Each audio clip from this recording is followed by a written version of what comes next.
So, even if you're just casually into cars, you've definitely heard of cars like the R34 Skyline, the Mark IV Supra, and the McLaren F1, among others. These are all cars that for one reason or another are in that S tier of everyone's, and I mean everyone's dream car lists. Now, that McLaren F1 is a very special car, as it held the production car speed record for years, and to my knowledge, continues to this very day to hold the speed record for naturally aspirated cars as well. Keep in mind, its top speed of 241 miles an hour is accomplished using just 618 horsepower from its 6.1-liter V12 out of the BMW 8 Series. To put that into perspective, it took 1,000 horsepower from a quad-turbocharged Bugatti 16-cylinder to beat it. It just goes to show how much of an engineering marvel it continues to be until this very day. In addition to all of that, it was the first ever McLaren production car ever made and laid the groundwork for what McLaren road cars like the 720 and the Sabre would be like today. Except it wasn't the first. See, the F1 has an underrated and very underappreciated grandpa, and unlike the F1, it had the blessing from the big man himself. Now, this is the first ever McLaren road car. It's called the M6 GT, but in order to understand the M6 GT and where it came from, we need to backtrack. So the M6 GT can trace its roots back to the M6A, a McLaren race car designed for McLaren Racing's 1967 entry into the Can-Am Racing Series. Now, for the uninitiated, the Can-Am Racing Series stands for the Canadian American Challenge Cup. And if you think Group B was crazy, this was the purge of auto racing. See, the rules in the series were that, well, there was none. You could quite literally build anything you wanted, which led to vehicles like the Porsche 917, a vehicle that only weighed 1,800 pounds, but made more than 1,500 horsepower thanks to and get ready for this, a 5.4-liter flat 12 twin turbocharged engine with 40 pounds of boost coursing through its veins. Now, with vehicles like this, it's no wonder that competition usually wasn't very, well, competitive. And that, paired with the oil crisis, led to the end of the Can-Am Racing Series in the 70s. Anyways though, back to the McLaren. The M6A was responsible for a lot of firsts for the company as we know it today. First off, it was the first McLaren to use a monocoque chassis, saving weight and making it more stiff, which helped with the cornering. A big thing that honestly not a lot of people know about, this car is responsible for the McLaren Papaya Orange we all know and love today, as one of the 3 competition cars was doused in it before the season start in 1967. Now, remember how I said it tended to be one car would dominate the season? Well, the McLaren 6A was that car. Despite its reliability issues throughout the season,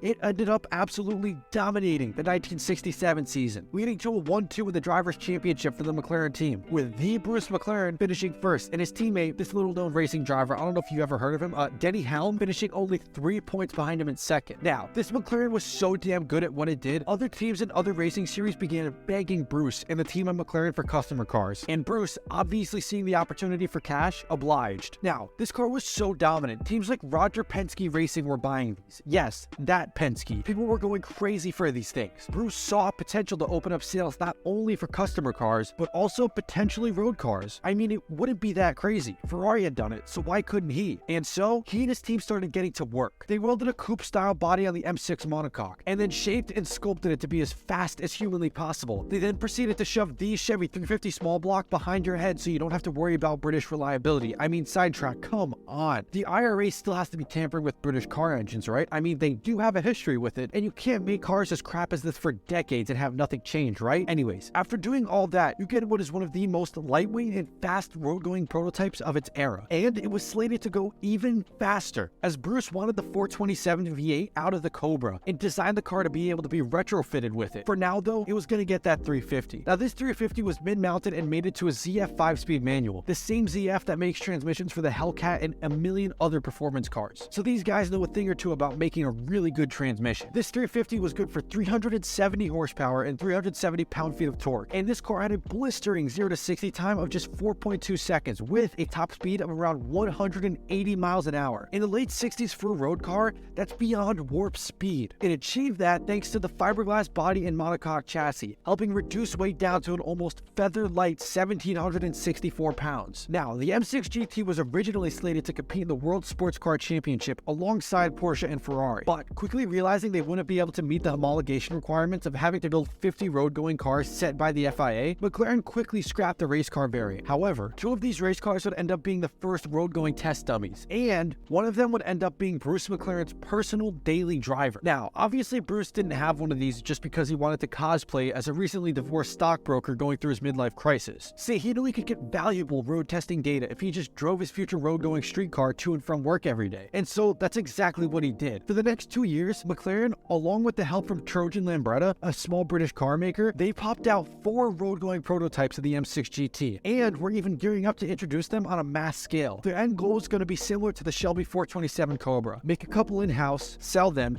and then sell the rights for other companies to make replicas and shells. However, tragedy would strike in 1970 as Bruce McLaren would die at the Goodwood racetrack in the UK. He was testing his next-gen Can-Am race car, the M8A. He lost aero stability while giving the car the beans, causing the car to spin and hit a dirt embankment. His car split in 2 and the fuel tank ruptured, ultimately causing his death. Now, because of that, the whole M6 GT project was thrown into jeopardy, as without Bruce, the guys and gals at McLaren didn't even know if McLaren's race team was going to survive, let alone continue their little side quests in the form of the M6 GT. So shortly after his death, the road-going M6 project was scrapped entirely. However, the project did produce 4 of these amazing pieces of engineering, even by today's standards. So the road-going prototypes were converted into road-legal vehicles, and history was made, as McLaren Automobile's first road-going vehicles ever were sold to friends of Bruce and the McLaren brand. One went to a buyer in California, another went to a British racing driver, and I couldn't find any info on where the 3rd car ended up going. The 4th car, Bruce's personal daily, actually hopped around quite a bit, but now it's landed in a private collection in Chicago. Now, at the time, no one knew just how influential the M6 GT would be, as it planted the seed that would later sprout into what is arguably the greatest feat of automotive engineering ever accomplished. So if that's the case, why is the M6 GT just so underappreciated? Well, I don't believe there to be one single answer, but my best guess is that these were never meant to be well and true McLaren cars. Yes, the body was designed by the McLaren team, but the engines were going to be Chevy or Fords, and hell, that was only for the first ones. Their plan was that if these ever sold on a massive scale, to sell these as kit cars with no engines in them at all, and that is reflected even in the aftermarket price of these, as one sold at auction in 2018 for $300,000, which, while yes, don't get me wrong, 300 grand is quite a chunk of change. When you compare that to the car that came after it, the F1, with its aftermarket price tag very well into the 8-figure range, you have to sit back and think. For a car that not only kickstarted the legend that is the McLaren F1, but the entire McLaren automotive brand itself, and helped contribute to McLaren's absolutely dominating the Can-Am series until it pulled out, why isn't this piece of engineering genius and marvel worth any more than a new 720S? Well, that's up for the next lucky owner of one of these to decide. Personally, I think these, well, yes, some people may say they're glorified kit cars, they aren't, and these should be worth way more, as not only the performance but the history that these cars represent and hold is mind-boggling. All that can be said for certain is that the 4 lucky owners of these cars not only hold one of the most significant pieces of automotive history, but all of that aside, they hold the keys to one of the craziest cars to have ever graced this planet.